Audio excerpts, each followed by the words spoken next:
Selamat datang kembali pada perkuliahan pengukuran dan metrologi. Pada pertemuan kali ini, kita akan membahas tentang pengukuran temperatur. Metode ketiga dalam pengukuran temperatur adalah metode termoelektrik atau berdasarkan prinsip termoelektrik. Yang pertama, alat ukur yang memanfaatkan prinsip termoelektrik adalah termokouple. Berbeda dengan RTD atau pengukuran temperatur berbasis hambatan listrik, pada termoelektrik yang diukur adalah tegangan listrik antara dua material A dan B misalnya, yang setidaknya memiliki satu junction di sini atau electric connection. Nah, secara umum dari aplikasi lab, industri, termokouple merupakan metode pengukuran temperatur yang banyak kita temukan. Anda bisa buka di jurnal yang berhubungan dengan bidang pengukuran temperatur, misalkan di bidang teknik refrigerasi, perpindahan kalor, mekanika fluida. Rata-rata pengukuran temperatur itu dilakukan menggunakan alat ukur termokouple. Nah, secara umum, prinsip pengukuran temperatur dengan termokouple itu menggunakan efek yang disebut sebagai efek Seebeck. Nah, pada efek Seebeck ini dianggap tidak ada arus listrik yang mengalir pada dua junction material yang berbeda ini. Nah, Seebeck coefficient atau Seebeck effect itu sering disebut sebagai alpha AB. AB menandakan dua material yang berbeda dan merupakan fungsi dari EMF atau electromotive force. Nah, seperti yang disampaikan di awal tadi, termokouple itu memiliki paling tidak satu junction, dan yang umum kita temukan adalah menggunakan dua junction atau dua titik temu antara dua metal yang berbeda.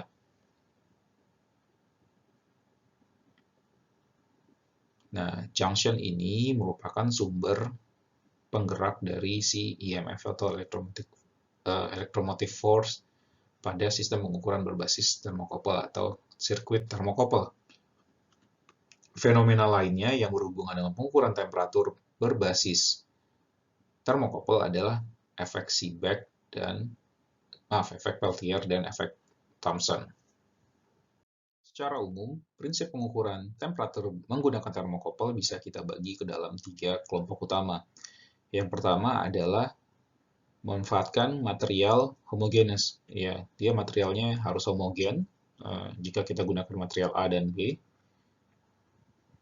itu material sudah harus yang homogen, tidak boleh yang homogen dari sisi struktur. Jadi sehingga kita bisa menciptakan junction di antara dua material tersebut. Nah, dari sini kita bisa lihat thermoelectric current cannot be sustained in a circuit of a single homogeneous material. Jadi kita harus punya dua material homogen. Nah, bagian yang kedua adalah memanfaatkan intermediate materials. Jadi setelah material A dan B itu bisanya disambungkan ke intermediate material sebelum disambungkan ke display bacaan ukuran kita. Nah, material ini tidak akan mengganggu sirkuit atau rangkaian pengukuran kita sehingga aman digunakan. Seperti yang sudah disampaikan tadi, luaran bacaan dari termokouple itu adalah voltase atau tegangan listrik.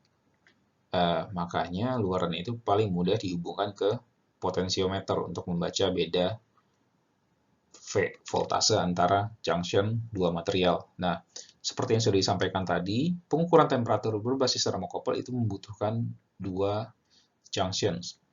Nah, satu junctions biasanya sering disebut sebagai reference junctions atau titik sambung referensi. Untuk memudahkan dan karena mudah untuk di-achieve, biasanya reference junction itu di-set di 0 derajat Celcius. dengan menggunakan air es. Nah, junction yang satu lagi itu digunakan sebagai titik ukur. Nah, beda temperatur antara dua junction ini akan menghasilkan beda voltase, sehingga potensiometer akan membacakan atau menunjukkan berapa tegangan listrik yang tercipta di antara dua temperatur berbeda ini. Nah, masing-masing material biasanya termokouple karena seperti yang disampaikan tadi terdiri dari dua metal yang berbeda, sudah memiliki jenis yang standar. Nah, tipe-tipe termokouple yang umum itulah S, R, B, T, J, K, dan E. Masing-masing material itu berfungsi sebagai sisi positif dan negatif. Nah, misalnya tipe S yang banyak ditemukan atau tipe K yang banyak digunakan pada pengukuran temperatur di laboratorium, itu misalnya tipe K itu terdiri dari chromel dan alumel. Nah, pemilihan jenis-jenis termokouple ini itu berdasarkan kita ingin punya alat ukur atau sensor ukur temperatur yang seberapa akurat, atau masing-masing termokouple jenis termokouple ini itu punya range pengukuran yang sudah ditetapkan. Misalnya kita lihat di sini pada grafik ini untuk termokouple dengan bahan platinum dan rhodium misalnya yang di sini itu bisa mengukur temperatur sampai up to 2500 Fahrenheit misalnya. Nah, jadi pemilihan material termokouple ini itu bersifat sesuai dengan kebutuhan atau apa objek yang akan kita ukur. Jadi tipe S sampai E ini sudah terstandarkan. Jadi jika Anda ingin mencari secara komersil, tinggal pilih sesuai dengan range pengukuran temperatur yang ingin Anda lakukan.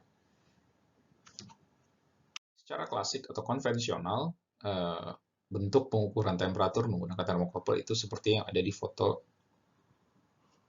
di sebelah kiri ini, di mana kita perlu meng-create junction, cold junction atau reference junction, sementara measuring junction-nya ada di objek yang akan kita ukur. Lalu kita baca beda potensial di antara dua titik tersebut. Namun, seiring dengan berjalannya waktu, sistem pengukuran atau teknik pengukuran atau measurement device itu berkembang. Ada yang namanya yang sering disebut sebagai data acquisition system atau DAQ. Nah, di sana reference temperaturnya itu sudah dikompensasi oleh si DAQ-nya sendiri. Memanfaatkan sistem komputer sehingga kita bisa mengukur temperatur secara real time dan membuat plot grafik temperatur seperti ini terhadap waktu. Nah, ini termokouple-nya, di mana bagian cold junction-nya itu masuk ke dalam DAQ dan measurement junction-nya yang kita tempelkan ke objek ukur kita.